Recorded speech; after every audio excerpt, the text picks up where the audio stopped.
નમસ્તે વિદ્યાર્થી મિત્રો, નોલેજ ગાર્ડનમાં તમારું સ્વાગત છે। આજનો આ વિડીયો એવા વિદ્યાર્થીઓ માટે છે કે જેને રસાયણ વિજ્ઞાન ભૂત લાગે છે।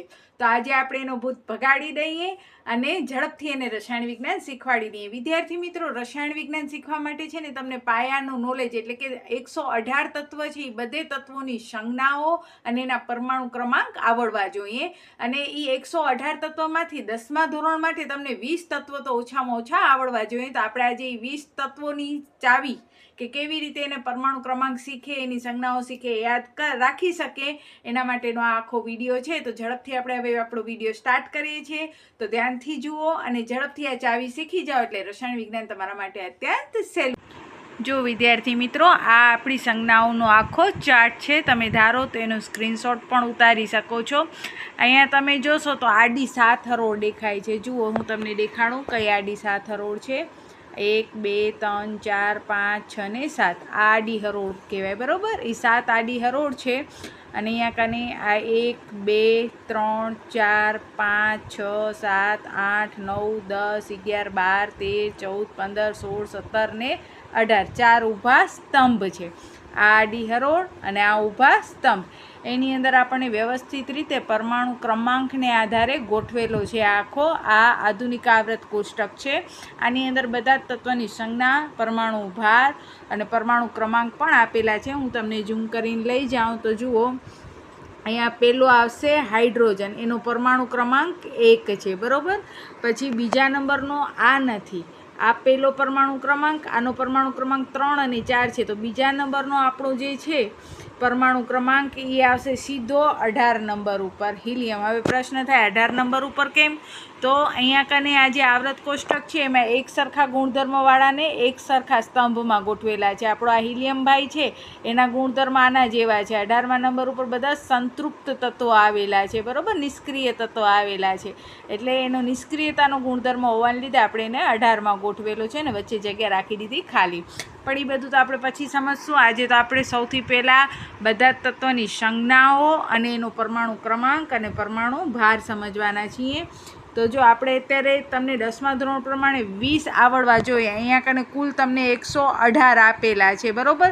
એમાં તમે જોશો સૌથી પહેલાં આવશે હાઇડ્રોજન 1 નંબર ઉપર, પછી હિલિયમ આવશે 2 નંબર ઉપર, એલાઈ એટલે લિથિયમ 3, બી એટલે બેરેલિયમ થાય 4 એનો પરમાણુ ક્રમાંક, પછી બોરોનનો 5 પરમાણુ ક્રમાંક, બી એટલે થાય બોરોન, જો અહીંયા લખેલા જ છે ગુજરાતીમાં, સી એટલે કાર્બન 6 પરમાણુ ક્રમાંક, એન એટલે નાઇટ્રોજન 7 પરમાણુ ક્રમાંક, ઓ એટલે ઓક્સિજન એટલે 8 પરમાણુ ક્રમાંક, એફ એટલે ફ્લોરિન 9 પરમાણુ ક્રમાંક, નિયોન NE એટલે 10 પરમાણુ ક્રમાંક। આ NE ને ઈ છે એની સંજ્ઞા કહેવાય ને ઉપર જે 10 નંબર લખ્યા છે એનો પરમાણુ ક્રમાંક કહેવાય છે।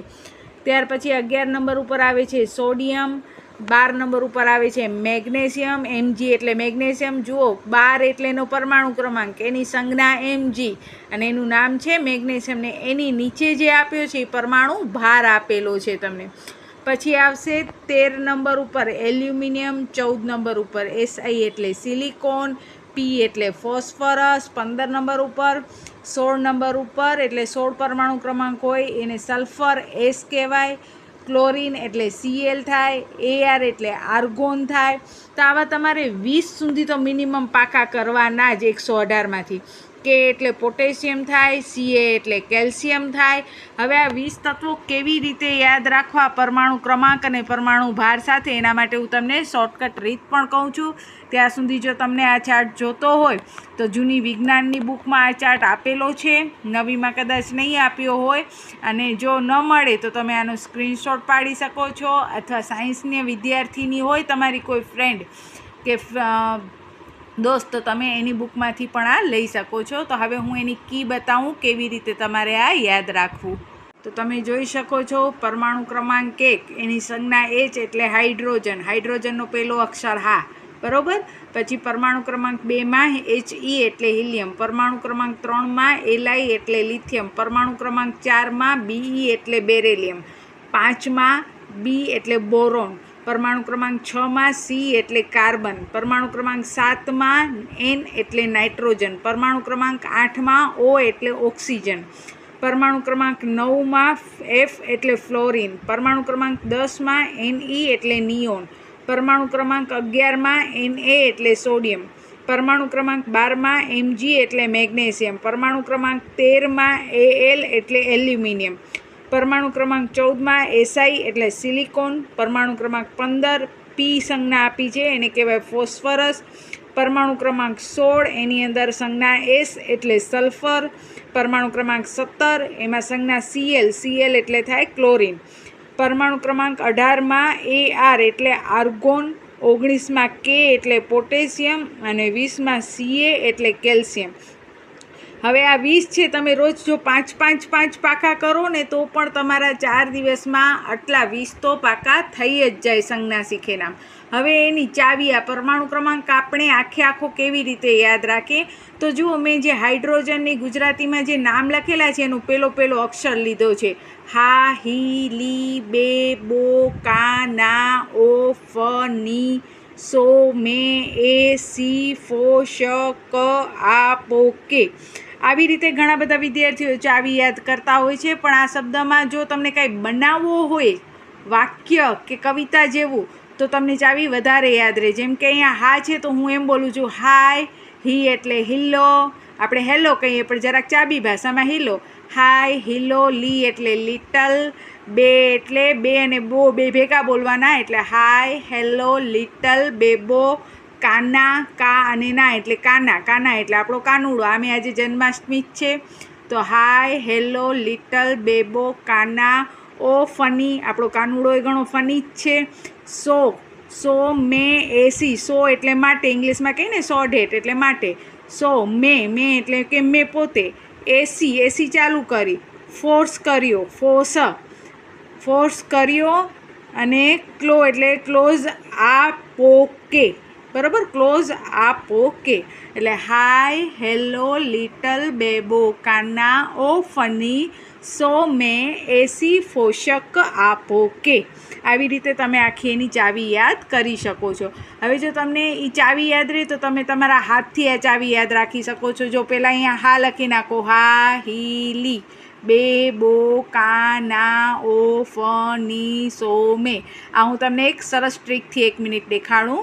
જો આપણે જ્યારે પણ ગણતરી કરીએ ત્યારે આમ કરવાનો, હા એટલે પહેલો નંબર આવ્યો હાઇડ્રોજન, હી એટલે હિલિયમ, હા, હી, લી, બે, બો, કા, ના, ઓ, ફ, ની, સો, મે, એ, સી, ફો, શ, ક, આ, પો કે. એ બીજા હાથમાં છે, એ હાથમાં મેં અત્યારે મોબાઈલ પકડેલો છે એટલે એ નહીં દેખાડું.